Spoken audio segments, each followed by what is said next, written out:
What is up, everybody, and welcome back to the channel for a midweek episode of the Ask Me Anything series. As always, you guys absolutely killed it with the questions, so huge shout out to each and every one of you who took the time to send in a question. Starting off this week's episode with the first question from LV Lorenz, who says, how do you like the Necas fit for the Avs? Personally, I think he seems like a perfect player for their system, great offensively on a defense-focused team, and very fast. Imagine being a defenseman and seeing McKinnon, Drouin, and Necas all speeding down the ice. The sample size is obviously still pretty small, with Necas only having played 3 games so far for the Avalanche, but the early returns look good. Even in his first game where Colorado lost to Boston 3-1 and Necas was a -3, the Drouin, McKinnon, Necas line still had an expected goals percentage at 5-on-5 of almost 90, and he's now had back-to-back multi-assist games, and in total has an expected goals for percentage in his 3 games with the Avalanche of 61.17 according to Natural Stat Trick. In that 3-game span, the only Avalanche with a higher expected goals for percentage are Nathan McKinnon,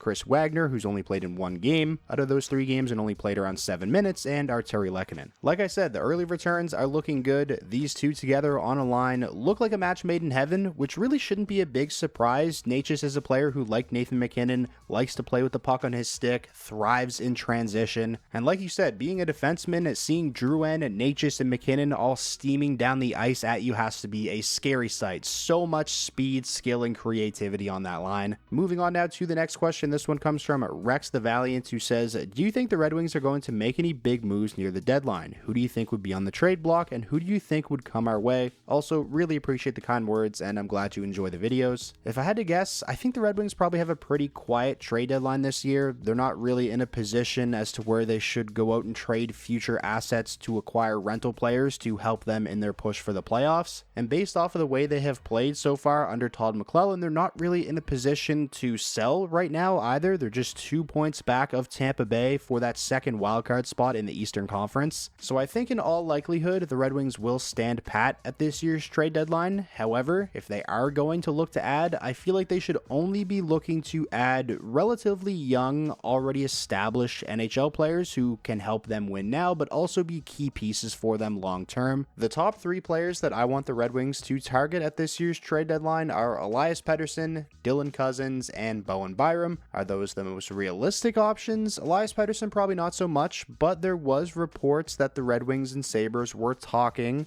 and we're talking about Dylan Cousins prior to the Christmas break, so maybe they could revisit something there. Moving along now to the next question. This one comes from Briggs Wilson, who says, Gabriel Vilardi has had a very underrated season. Do you think he will have a big payday and sign long term? I could see a contract like 6.5 for 8 years. I really don't see how he doesn't get a massive payday after this season. He's going to be a restricted free agent. He's already put up a career high 49 points in just 52 games. He's 1/3 of one of the best lines in the entire NHL alongside Mark Scheifele and Kyle Connor. He complements those guys very well and does a lot of the dirty work on that line. He's also very good in the net front role on the power play. Gabriel Vilardi is an extremely valuable player for the Winnipeg Jets, and I think they definitely need to make it a priority to get him locked up long term this summer. And to be honest, with the season Vilardi is having and the salary cap rising, I wouldn't be surprised at all to see the number come in a little bit higher than the $6.5 million you predicted, especially on an 8-year deal. The next question we have comes from SCR16, who says, thoughts on Tony DeAngelo joining the Islanders? Say what you want about Tony DeAngelo the person, but this move made a lot of sense. With Noah Dobson and Ryan Pulock both out long term, the Islanders desperately needed help on the right side. DeAngelo was a very cheap option to bring in and help eat some of those minutes in the top 4. He's played a top 4 role in the NHL in the past. The Islanders also have the league's worst power play. We know Tony DeAngelo is capable of quarterbacking a power play unit. He thrives in the offensive zone, so he should be a serviceable replacement for Noah Dobson in that role as well. Sticking with the theme of the New York Islanders, this next question comes from JMoney27, who says, how do you think Perunovich will do as an Islander? Is he going to get booted from the lineup once their defense becomes healthy again? I would say if the Islanders blue line were to be fully healthy, he is probably on the outside looking in, but it doesn't look like the Islanders blue line is going to be fully healthy anytime soon. So I actually really like like this move by the New York Islanders, bringing in Scott Perunovich for a conditional 5th-round draft pick in the 2026 draft. Scott Perunovich was a 2nd-round draft pick by the Blues back in 2018, but he was never really able to carve himself out a consistent role on their blue line. Even when he was given an opportunity to play, for the most part, it was in a sheltered role, despite the fact that his underlying numbers in St. Louis actually looked pretty good. This is eerily similar to the time that the St. Louis Blues traded Jake Wallman to the Red Wings. I believe Wallman was around the same age Perunovich is now at the time he was dealt. Jake Wallman was in a similar position to Perunovich in St. Louis prior to being dealt to the Red Wings. The Blues never really used Wallman as anything more than a depth defenseman, and then obviously after the trade, given an opportunity to play in a bigger role, Jake Wallman really broke out. So maybe we see something happen like that here with Scott Perunovich. Like I previously mentioned when talking about Tony DeAngelo, the Islanders' blue line is riddled with injuries right now, so Scott Perunovich is definitely going to get an opportunity to play a lot more minutes with the Islanders than he played with the Blues. So we'll see if he's able to make the most out of that opportunity. So far so good, as he did have an assist in his debut with the Islanders last night. The next question we have comes from Socrates, who says, who do you think Frank Seravalli was referring to when he mentioned Mikko Rantanen was not the craziest name on the trade table in the last 48 to 72 hours?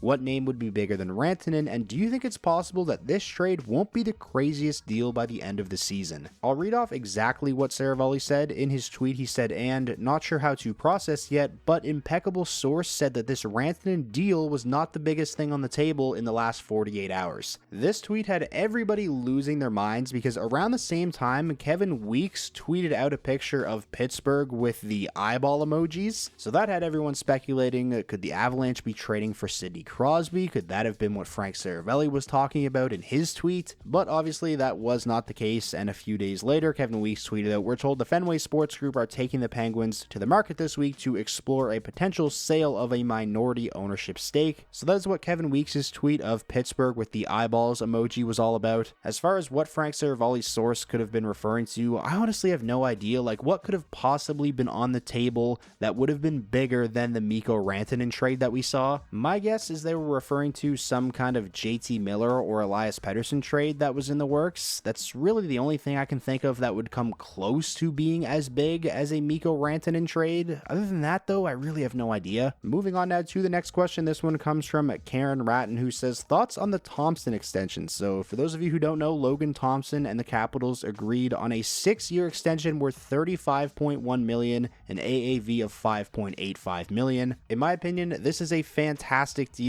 for the Washington Capitals. Logan Thompson has been easily one of the best goaltenders in the entire NHL this season. He's literally putting up video game-like numbers, just 2 regulation losses in his 27 starts, a 2.05 goals against, and a .927 save percentage. He's going to be a Vezina Trophy finalist. Obviously, I think it's safe to say what he's done throughout the first half of the season is probably unsustainable, but it's not like this season is the only sample size we have of Logan Thompson being a very good goaltender, as he was really solid throughout his tenure with Vegas as well. At just 27 years old, I think the 6-year term is perfect. It should take him through all of the prime years of his career. For a guy having this kind of season that was set to become an unrestricted free agent on July 1st, I think Washington got very good value with this deal. This next question comes from Spectral Wolf, who says, who do you think replaces Pietrangelo for Canada in the Four Nations face-off? I'm seeing people saying Bouchard or Doughty, but I'd personally go with Chabot, Weegar, or Hamilton, but there isn't a shortage of options. This is definitely a hot topic right now. I'd honestly like to see them go with Mackenzie Weegar. I'm a big fan of his versatility. He can play the left or right side. Last season, he became the first defenseman in NHL history to score 20 goals and block 200 shots in the same season. He's a good penalty killer, has a physical element to his game as well, which I think Canada cares about at least a little bit based off of the fact that Sam Bennett made the team. So Weegar would be my pick. I think he is one of the most well-rounded defensemen in the entire NHL, but in all reality, Canada really can't go wrong with any of the names they are reportedly considering here. And now finally, finishing up this episode with a question from Sam McKenzie, who says, does Rantanen sign with the Canes and over under 13.5 mil AAV? Whether he ends up signing in Carolina or he does make it all the way to the free agent market in July and sign somewhere else, I would almost be willing to bet my life on the fact that it will be for more than 13.5 mil a season, especially if he does make it to the open market. If I'm the Hurricanes, I am doing whatever it takes to be able to re-sign Mikko Rantanen. I am giving him whatever he wants. It would be a damn shame if in back-to-back seasons they were able to acquire one of the biggest rentals on the market. Last season it was Jake Gensel, and obviously this season it's Mikko Rantanen, and on both occasions they lost those guys in unrestricted free agency. If I had to guess, I honestly think he does end up getting to the open market, and I think he ends up signing somewhere else. I wouldn't be surprised to see him sign with a team like the Chicago Blackhawks. A team like that would obviously be able to throw insane amounts of money at Mikko Rantanen, and I really believe that sooner rather than later the Blackhawks are going to start getting aggressive